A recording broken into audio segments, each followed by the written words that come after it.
गुण अवगुण को जांच कर करे साधु स्वीकार, साधु वह जो निकाल दे थोते में से सार।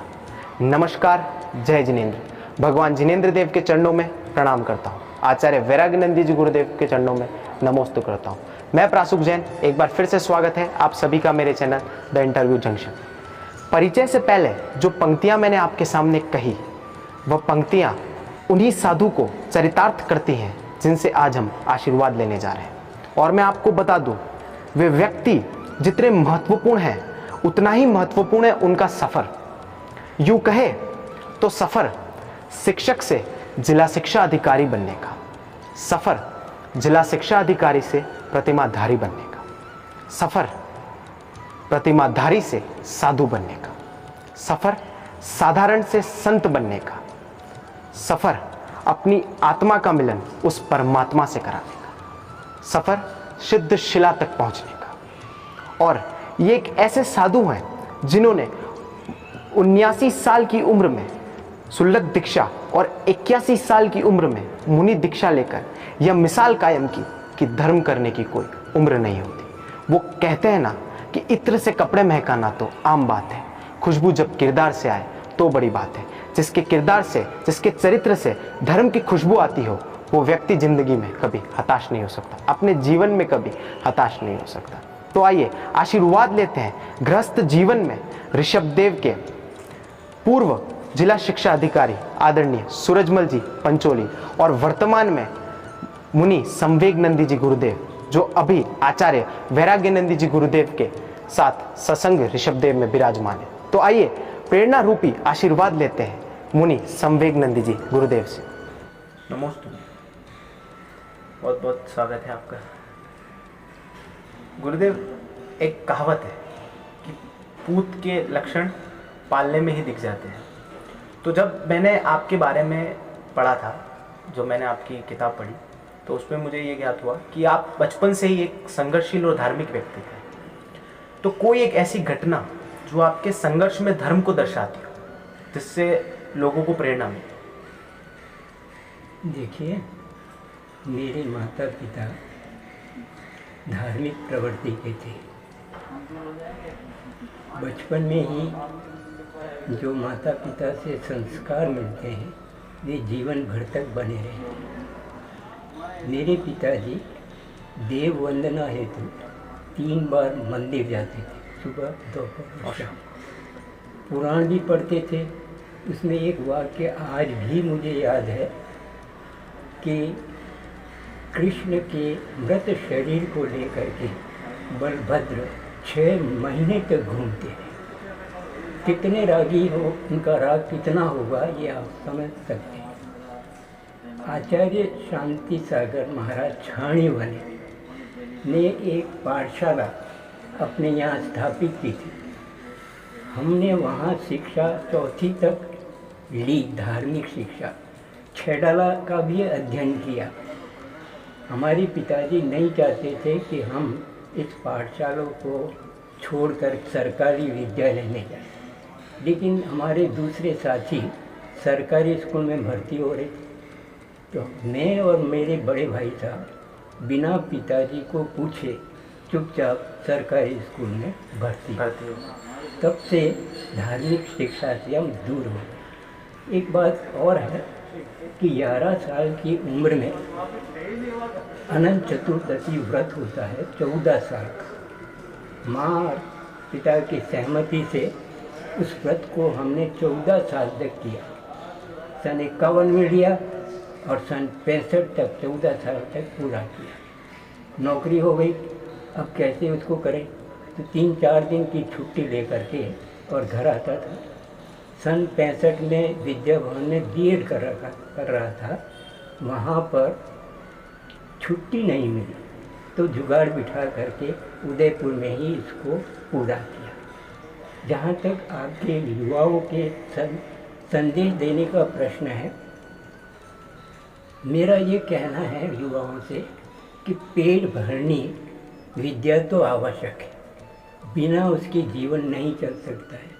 चाहे वो इंजीनियर बने, चाहे डॉक्टर बने, चाहे वकील बने, चाहे नौकरी करें, चाहे व्यापार करें, जिस क्षेत्र में जाएं पूरी निष्ठा के साथ में उसको पूरा करें। लेकिन इसके साथ में ही भवतरणी विद्या, ये संसार असार है, और जब तक हमें धार्मिक शिक्षा नहीं मिलेगी तब तक हमारे जीवन में सुख नहीं आ सकता। बिन जाने ते दोष गुणन को कैसे तजिए गई। किसी वस्तु के बारे में उसके गुण और दोष नहीं जानेंगे तो हम कैसे करें। तो इसका उपाय एक ही है, स्वाध्याय। बिना स्वाध्याय हमें धर्म की शिक्षा नहीं मिल सकती है। और इसीलिए यहाँ के जितने भी घर हैं वहाँ पर एक पुस्तक उपलब्ध है, जैन धर्म जानिए, जो हर घर में उपलब्ध होगी। मैं युवा से कहती हूँ कि आप तो स्वयं प्रेरणा प्राप्त करें और दूसरे भी आपके दूसरे धर्म के हों, अपने धर्म के हों, बाहर हों, तो उनको भी प्रेरित करें। जिससे धर्म किसको कहते हैं, एक छोटा सा उत्तर है कि जो सुख प्रदान करे उसको धर्म कहते हैं। हमारे जीवन में धर्म नहीं है, हम पैसा अर्जन करने में, अर्थ अर्जन करने लगे। तो मैं युवाओं से कहूँगा कि कम से कम दिन में आधा घंटा इस धार्मिक प्रवृत्ति के लिए दें तो बड़ा उपयुक्त। नमस्ते गुरुदेव, आप एक शिक्षक से लेकर जिला शिक्षा अधिकारी जैसे उच्च पद पर रहे अपने गृहस्थ जीवन में, तो अपने इस लंबे सफ़र को आप संक्षिप्त शब्दों में कैसे परिभाषित करते हैं? देखिए, इस लौकिक शिक्षा में पहले 8वीं बोर्ड की परीक्षा होती थी। उसमें मैं डिस्टिंक्शन के साथ गणित और संस्कृत में प्रथम स्थान में, प्रथम डिवीज़न में पास हुआ। फिर हाई स्कूल की परीक्षा पास की और फिर एमबी कॉलेज से सन 61 में बीए किया। बीए करते ही शिक्षक के रूप में मेरी नियुक्ति हो गई, क्योंकि अंग्रेजी के शिक्षकों की कमी थी और इसलिए रिज़ल्ट 20 को आया। 21 जुलाई को नियुक्ति मिल गई सलूमबर्ग में सेकेंड ग्रेड अध्यापक के रूप में। उसके बाद 1965 में बीएड किया। फिर प्राइवेट छात्र के रूप में 1968 में अंग्रेजी में एमए किया और फिर एमए करने के बाद में बीएड भी हो गया, एमए भी हो गया, तो मेरा प्रमोशन हो गया लेक्चरर के रूप में multipurpose higher secondary school Dungarpur. वहाँ 4 साल तक सेवा दी। फिर वहाँ से ट्रांसफ़र होकर चावंड आया। चावंड में आरपीएससी परीक्षा में प्रशासनिक पद प्रधानाध्यापक की परीक्षा दी, सिलेक्शन हुआ और बांसवाड़ा में कुपड़ा में नियुक्ति हुई।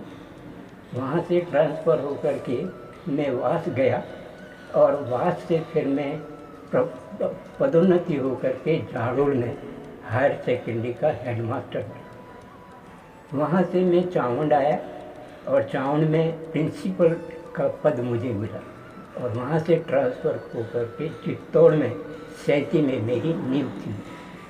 वहाँ से ट्रांसफ़र होकर के जावर माइन, जहाँ 1000 लड़के और 80 का स्टाफ होता था, वहाँ से फिर मैं ऋषभदेव आया। ऋषभदेव में मेरा प्रमोशन जिला शिक्षा अधिकारी के रूप में राजसमंद में हुआ और राजसमंद से ट्रांसफ़र होकर के मैं डूंगरपुर माध्यमिक शिक्षा का जिला शिक्षा अधिकारी था और 1998 में अपनी सेवानिवृत्ति हुई और घर पर आ गया। ये 37 साल का एक पूरा शिक्षक जीवन का विवरण है और उस शिक्षक जीवन में जो मैंने अनुभव प्राप्त किए उसी के कारण, अपनी सेवाओं के कारण मैं इन पदों पर पहुँचा। नमस्ते गुरुदेव, आप इस शिक्षा के क्षेत्र में एक विद्वान पुरुष के नाम से जाने जाते हैं, तो कोई एक ऐसा योगदान जो आपने शिक्षा के क्षेत्र में दिया हो, जो आपको अभी भी आपकी स्मृति में हो कि हाँ मैंने ये योगदान शिक्षा के क्षेत्र को भी दिया है? देखिए, कई पदों पर काम करते हुए मुझे बड़े अधिकारियों ने अवसर दिए अपनी सेवाएं देने का। उस समय नई शिक्षा सरकार के द्वारा लागू हुई थी, तो शिक्षकों को प्रशिक्षण देना जरूरी था। कांकरोली में इस प्रशिक्षण के लिए सेकेंडरी, हायर सेकेंडरी के अध्यापक थे।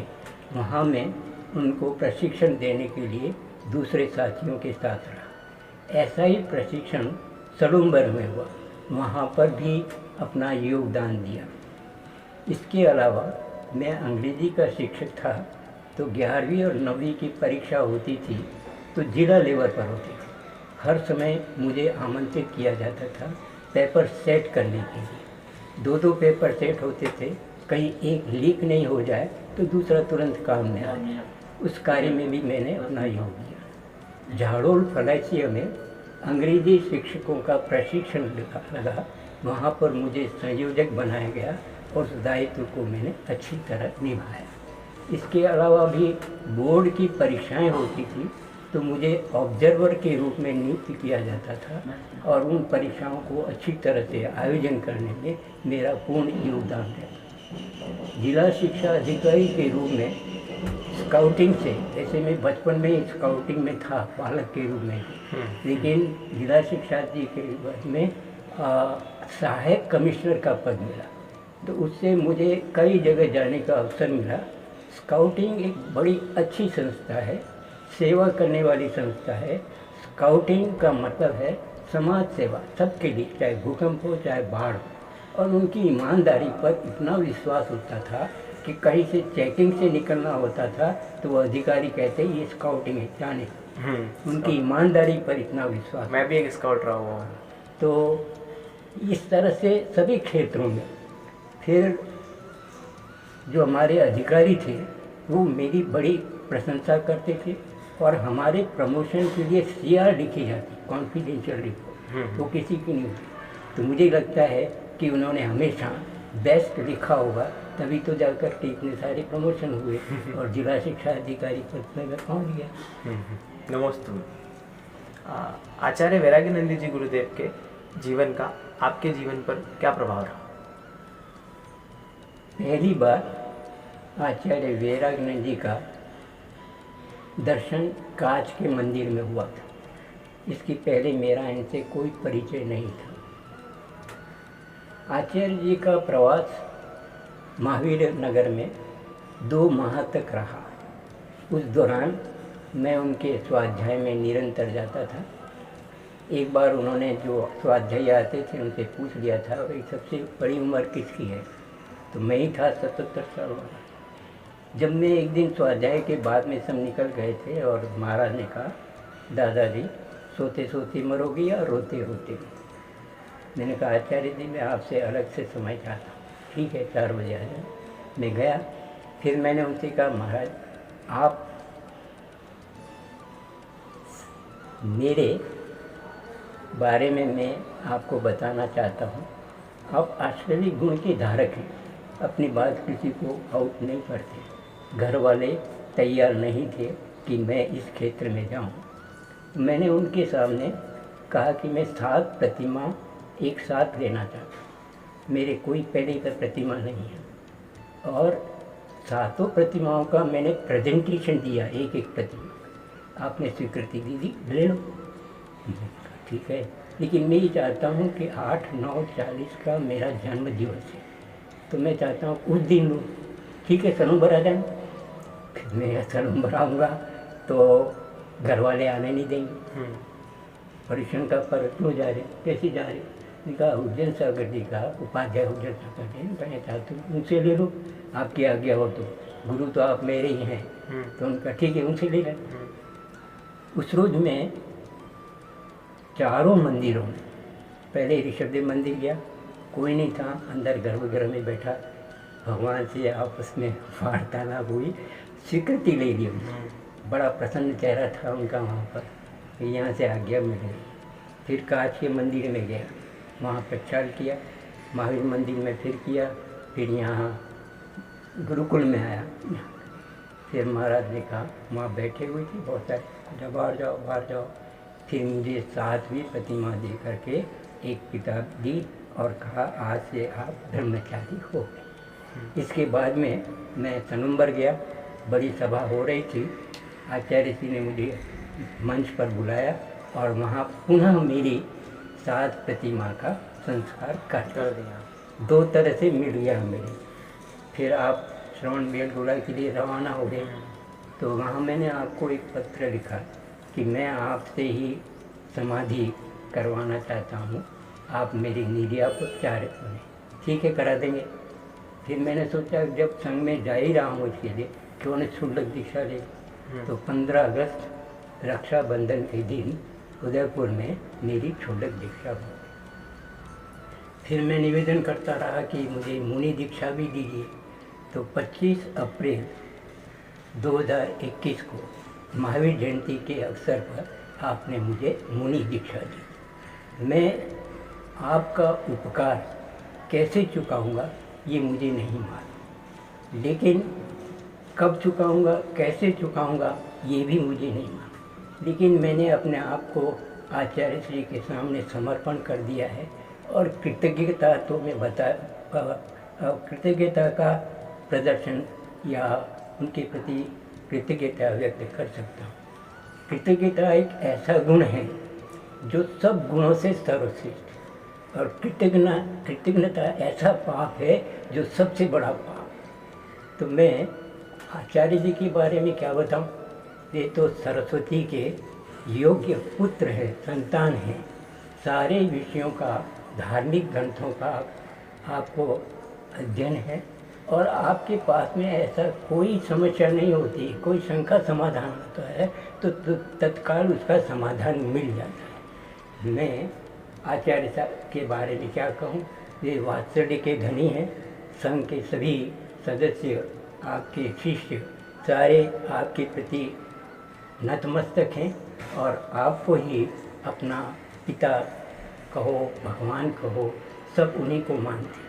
एक आचार्य के जितने गुण होने चाहिए वे सभी आप में विद्यमान। नमोस्तु। एक मेरा निजी सवाल है आपसे जो हमारे जीवन से जुड़ा हुआ है और गृहस्थ जीवन में आपके जीवन से भी जुड़ा हुआ है। मेरे दादाजी पंडित जी श्रीमान शांतिलाल जी दोगड़िया, जो एक विधानाचार्य थे, वो आपके साड़ू भी थे गृहस्थ जीवन में जब आप थे। तो कोई एक ऐसा प्रसंग, आपके बहुत अच्छे मित्र हुआ करते थे वो, तो कोई एक ऐसा प्रसंग, कोई एक ऐसी घटना जो आपको याद हो, जो उनके साथ आप दोनों हो और घटित हुई हो और जिससे हम लोगों को प्रेरणा मिल सके, कोई एक धार्मिक घटना। क्योंकि अक्सर धार्मिक मंचों पर आपका और उनका साथ होता था, अक्सर मैं देखता था, मैं जब छोटा था धार्मिक मंचों पर आप हमेशा साथ में रहते थे और हर जगह पर आप साथ में मिलते थे।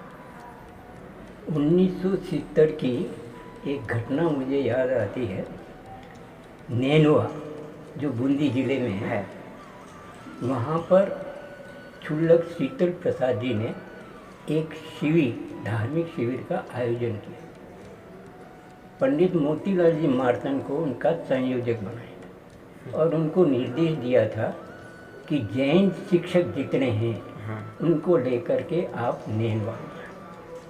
तो यहाँ से 15-20 तो हम गए थे, 15-20 दूसरी जगह से आए थे, लगभग 40 छात्र हो गए थे, शिक्षक हो गए थे वहाँ पर धार्मिक शिक्षा दिन में दी जाती थी और शाम को सांस्कृतिक कार्यक्रम और उनको प्रवचन देने की बात सिखाते थे कि इस तरह से प्रवचन दिया जाता है।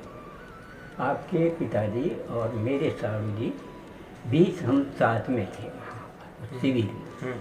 तो बढ़ चढ़ करके हम वहाँ पर उसमें भाग लेते थे और उसके पीछे शीतल प्रसाद जी क्षुल्लक जी का ये मंतव्य था कि शिक्षक योग्य होते हैं, धार्मिक शिक्षा तत्काल ग्रहण कर लें और वो जहाँ भी जाएंगे, चाहे अपने शिक्षक के क्षेत्र में जहाँ नौकरी कर रहे हैं, ऋषभदेव में, धर्म की प्रभावना आसानी से कर सकेंगे ये। और ये सही बात भी है। आप जो धर्म धानता नहीं है उसको अगर आप धर्म की शिक्षा देंगे, वो ग्रहण क्या करें? शिक्षक तो जल्दी से ग्रहण करके उसकी प्रभावना कर देंगे। ऋषभ क्लब में भी हम साथ रहे हैं और कई तरह के कार्यक्रम होते थे, नाटक भी करते थे उसमें, आपके पिताजी भी इसमें भाग लेते थे। ऋषभ क्लब की हम धार्मिक यात्राएं भी निकालते थे, जैसे चांद खेड़ी, तो पूरा परिवार से, पूरा परिवार का मतलब पति पत्नी, वो साथ जाते थे, वहाँ पर धार्मिक आयोजन करते थे। इस तरह के आपके पिताजी विधान भी कराते थे और वो विधान नियमानुसार कराते, ऐसे नहीं जैसे जल्दी जल्दी कर लिया, शॉर्ट कर दिया। निर्लोभी थे और जो भी कार्य कराते थे वो पूरे नियमानुसार कराते। उसूलवादी भी थे वो, नियमानुसार कार्यों में। शिक्षक के रूप में भी आपका बड़ा योगदान रहा।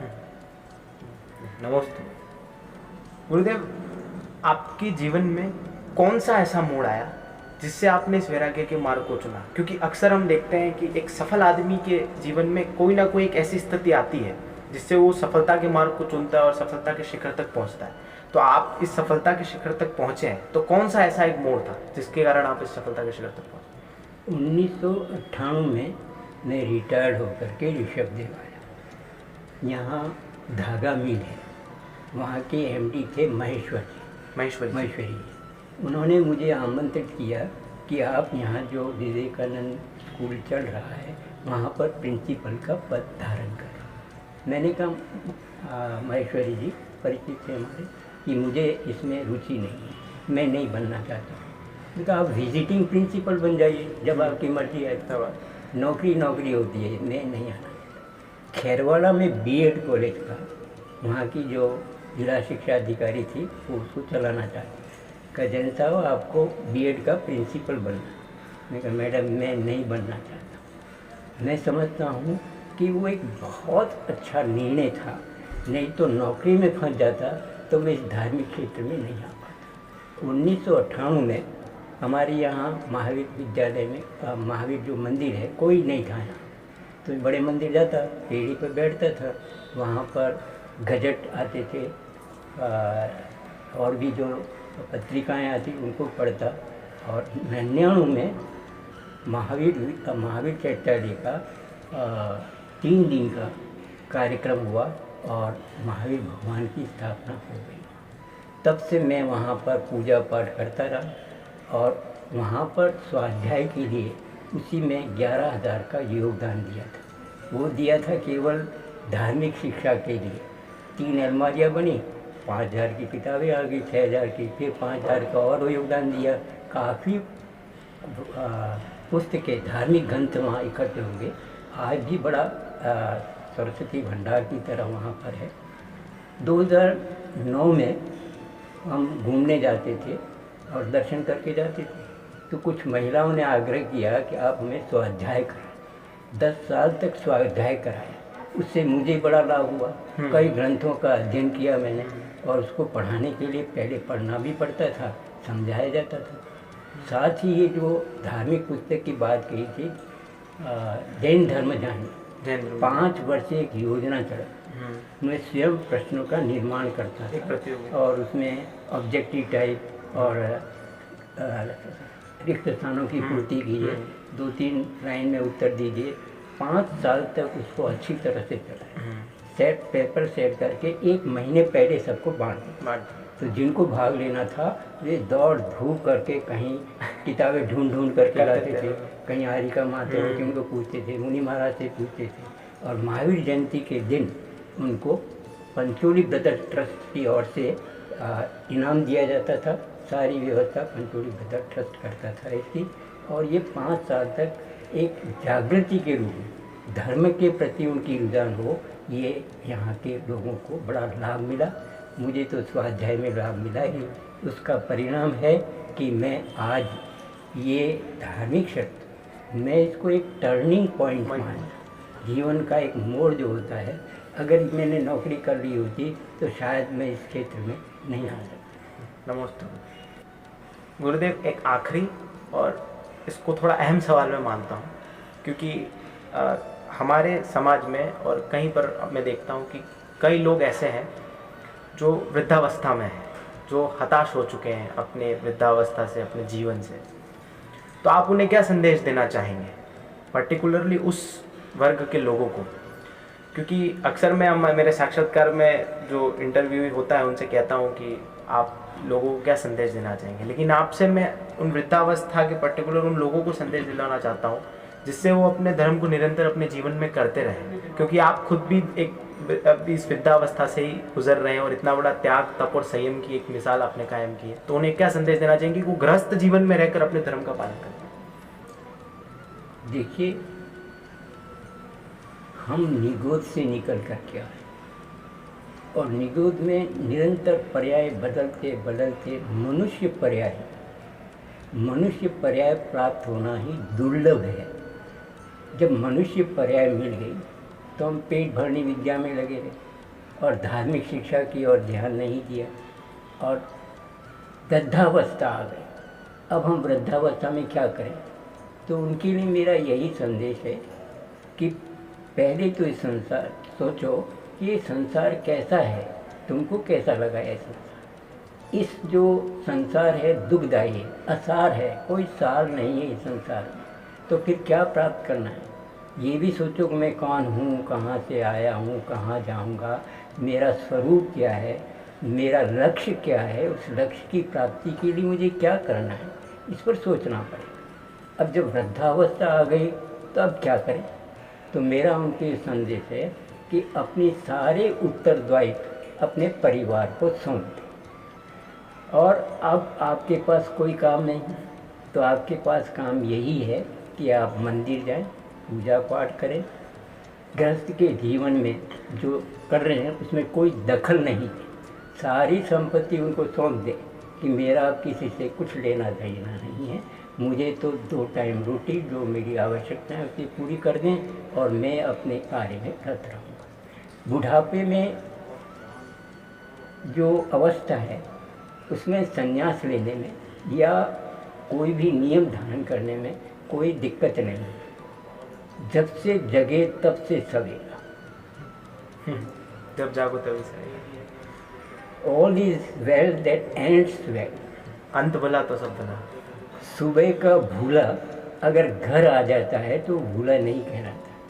तो आपने सारा जीवन वैसे ही खर्च कर दिया, अब वृद्धावस्था आएगी है तो आप अब भी अपने आप को धर्म शिक्षा में लगा करके, और प्रतिदिन बुढ़ापा है ज़्यादा नहीं कर सकते हैं तो थोड़ी देर स्वाध्याय करें, मंदिर जाएं, मंत्रों का जाप करें, और कोई दखल किसी में नहीं दे घर के कार्य में। तुम जानो तुम्हारा काम है, संपत्ति भी उनको सौंप दो, वे अपने आप खुश होकर के आपकी सेवा करेंगे। इसलिए अंतिम में मेरा यही संदेश है कि संक्लेश रहित होकर, किसी तरह का कोई संक्लेश नहीं, किसकी शादी हो रही है किसकी नहीं हो रही उसके बारे में तुम्हें सोचना ही नहीं, वो करते रहेंगे, कोई संक्लेश मत करो, और अंत में संक्लेश रहित समाधि हो इसका निर्णय करो, प्रतिज्ञा करो। ये समाधि गृहस्थ अवस्था में घर पर रह करके भी की जा सकती है, और संघ में जा करके आचार्य की स्वीकृति प्राप्त करके वहाँ भी समाधि प्राप्त कर सकते हैं, ताकि आपका अगला जीवन अच्छा हो, कल्याणमय हो। यही मेरी उनको संदेश। नमोस्तु गुरुदेव। मैं आपका बहुत बहुत आभारी हूँ कि आपने अपना अमूल्य समय हमें दिया और इस चर्या में से वक्त निकाल के हमें थोड़ा वक्त दिया। नमोस्तु गुरुदेव। आपको भी धन्यवाद कि आपने मेरा संदेश पहुँचाने के लिए। मेरी ऐसी कामना है कि आपका आशीर्वाद समस्त जन पर और मुझ पर हमेशा बना रहे। नमोस्तु गुरुदेव। तो अभी हमने आशीर्वाद लिया मुनि संवेग नंदी जी गुरुदेव से, और निश्चित ही आपको इस संवाद से प्रेरणा मिली होगी। आगे और भी ऐसे लोगों से मिलते रहेंगे, और साथ ही उनके सुपुत्र श्रीमान सिद्धार्थ जी पंचोली, मुख्य ब्लॉक शिक्षा अधिकारी सेमबारी का मैं हार्दिक धन्यवाद करता हूं, जिन्होंने इस संवाद को सफल बनाने में हमारी मदद की। तब तक के लिए अपना ध्यान रखें, सुरक्षित रहें, सामाजिक दूरी बनाए रखें और जिनेंद्र देव की भक्ति करते रहें। नमस्कार, धन्यवाद, जय जिनेंद्र।